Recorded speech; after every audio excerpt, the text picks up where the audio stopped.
Peace be with you. Friends, a couple years ago, there was a poll done in Great Britain that revealed the majority of people in that country feel that Jesus was not a real historical figure. He was more of a mythic character. Mind you, this is in the land of Edward the Confessor and Thomas More and John Fisher, Edmund Campion, John Henry Newman, and G.K. Chesterton, all of whom I guarantee you are rolling their eyes in heaven at this finding. Because the historicity of Jesus, that's the technical term, the fact that he was a real historical figure, is of central importance to Christianity.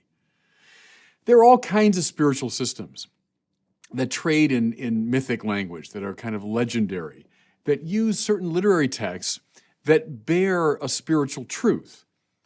And as Jerry Seinfeld would say, there's nothing wrong with that. I like the myths. I like legends that carry a spiritual truth. I like poetry that conveys timeless spiritual insights. Great. But that's not what Christianity is. Almost uniquely among the great religions of the world, it depends upon certain clear historical claims. Now, I get it. This has been true especially the last 200-300 years, precisely because history is such an inexact science. It's because I can't reproduce the data of history and do an experiment on them. I can't go back and verify what happened to Abraham Lincoln and what happened to Julius Caesar. If you're dealing with the realm of physics and chemistry, someone makes a claim, I say, well, I'll test that. Let me observe and I'll do some experiments and I'll draw my own conclusions and I can verify what you just said. Great, but history can't be that way. So there's always a level of, inexactitude, incertitude when it comes to history. Well, this fact has led some Christians, both Protestant and Catholic over the centuries, to say, let's bracket history. Let's not focus so much on historical fact as on the great spiritual truths being conveyed by these Christian texts. Indeed, go back long before the last couple hundred years, go back to the ancient Gnostics are making similar claims. But everybody, trust me when I tell you, the founding texts of Christianity do not allow this path of interpretation. They do not permit Christianity to devolve into a mere mythic system. The first Christians were intensely interested in history. Now, let me tell you why now. I'll say more about it in a second. They were convinced something had happened. They weren't trading again in timeless spiritual truths that any wise person could access in principle. No, something happened. We're in the season of Advent, right? Adventus, he came, something happened, something broke into history, and that's what makes all the difference. And they wanted to share that with us. Now, a really good example is the Gospel of Luke. We're reading all this liturgical year now from the Gospel of Luke. Unlike Mark, who wrote a very rough and ready Greek, Mark was certainly not someone who was a native Greek speaker and writer and wrote in a kind of a plodding, straightforward way. Even Matthew, they think Matthew was originally in Hebrew or Aramaic and then was translated, and it sort of bears the marks of that. But Luke and John are both very good Greek stylists. They're operating at a higher literary level. And I wanted to read something to you. We never hear this in the liturgy, but it's the opening paragraph of the Gospel of Luke, in which he tells us precisely what he's doing. And I want you to listen to this. Since many have undertaken to set down an orderly account of the events that have been fulfilled among us, just as they were handed on to us by those who from the beginning were eyewitnesses and servants of the word, I too, so this is Luke speaking, I too decided, after investigating everything carefully from the very first, to write an orderly account for you, most excellent Theophilus. We don't quite know who that was, but he's addressing this person, so that you may know the truth concerning the things about which you've been instructed. Okay, he's an historian who's done his research. He's read the relevant texts. He's sought out the eyewitnesses, listened to them, and is now trying to give us an orderly account of the things that have happened and have been fulfilled among us. Listen, everybody, this is not the way myth makers talk. This is not once upon a time or in a galaxy far, far away. This man is talking about things that happen. You know, I'm ranting here a bit, I apologize, but when I was a student years ago, you heard so often the claim that, oh, you know, the Gospels, they were written long after the time of Jesus, and so they're mostly about the communities that produced them, and it's mostly the mind of the author, and what really happened with Jesus. Well, who knows about that? Nonsense. You know, let's say the earliest Gospel, they speculate Mark, written around the year 70, Luke maybe 10 years after that.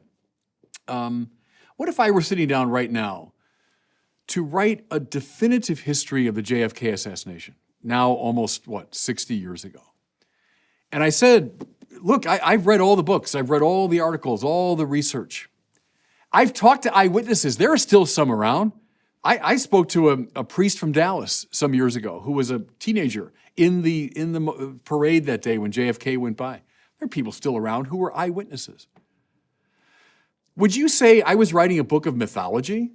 That I was writing a book of legends that had nothing to do with historical fact? No. You'd say this guy is a responsible historian. So Luke is writing history as well as he can at that time, because it matters that these things happened. Adventus, something happened, someone came, right? Now, this brings me to our gospel for today, and I want to read you this extraordinary passage. With what I just read in mind, it makes perfect sense. Luke says, in the 15th year of the reign of Tiberius Caesar, when Pontius Pilate was governor of Judea, Herod was tetrarch of Galilee, his brother Philip, tetrarch of the region of Iturea, and Licinius was tetrarch of Abilene, during the high priesthood of Annas and Caiaphas. Okay, could this man get any more precise? Could he be any more exact about what he's describing? This is not once upon a time. This is like if I were to say to you, when Joe Biden was president and Gavin Newsom was governor of California, having just survived his recall election, it was the second year of the COVID pandemic, it was the 8th year of the pontificate of Pope Francis, you'd say, yeah, I know that time exactly. Would you think for 1 second that I was telling you a fairy tale or trading in mythic language? No, you'd say this man's describing something that really happened. So is Luke. Can we independently verify the existence of these various figures? You bet we can. Tiberius Caesar, Pontius Pilate, Annas and Caiaphas, the high priest. Sure, we can independently verify their existence. Mythic abstractions are fine as far as they go, but Luke is not trading in those. He's not trading in those. Now, having made this point, I hope, maybe in a belabored way, that we're dealing with historical fact, it also sets us up beautifully for the spiritual reversal that Luke is very interested in. You know, in anticipation of this, the same deal. You know the Christmas story from Luke's gospel, same dynamic, right? When Caesar Augustus was emperor of Rome, when Quirinius was governor of Syria, yeah, okay, so he's specifying what time it was. But then what does he do?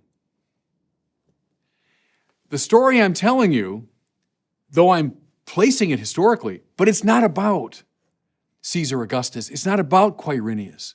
It's about this little nobody couple making their way from Bethlehem from the north to the south of this distant outpost of the empire.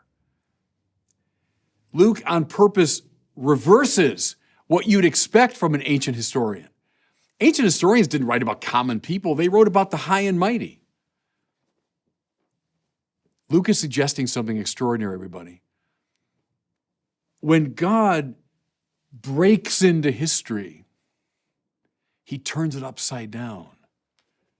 He reverses it. He turns our expectations upside down from top to bottom. So, in the story today, let me just rehearse this for you. So, the way it begins, 15th year of Tiberius Caesar, the emperor of Rome, the biggest guy around. When Pontius Pilate, his local representative, was governor of Judea. Herod, tetrarch of Galilee. His brother, tetrarch of Iturea. Licinius was tetrarch of Abilene. These big, now kind of Jewish vassal leaders and so on. when Annas and Caiaphas, the two most important religious figures of that time and place, when all those people were reigning, what? The word of God came to John, son of Zechariah, in the desert. What? See, he did the same thing he did with the Christmas story. Caesar Augustus and Quirinius, the big dealers, but I'm not talking about them. I'm talking about these two nobodies who give birth to this child who's placed in a manger, surrounded by the animals, no place to lay his head. Something happened that turned history upside down. So all these great figures of church and state, but the word of God came not to any of them, but to John, the son of Zechariah, this nobody out in the desert. Who'd be out in the desert? God works in weird ways, everybody. He breaks into time and space and history. Why? In order to redo them. Has history gone off the rails? You bet. Call that the history of sin. Is it often summed up precisely in the high and mighty people? Precisely in all these people that we look at and we look to and we admire and we take seriously? Yeah, they often sum up what's worst in the world.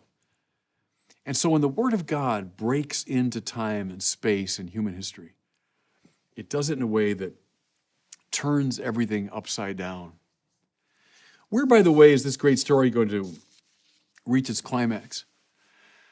When this Jesus, the Word of God made flesh, is dying on a Roman cross. All the high and mighty, yes, including the Jewish religious leaders, brought him to that place.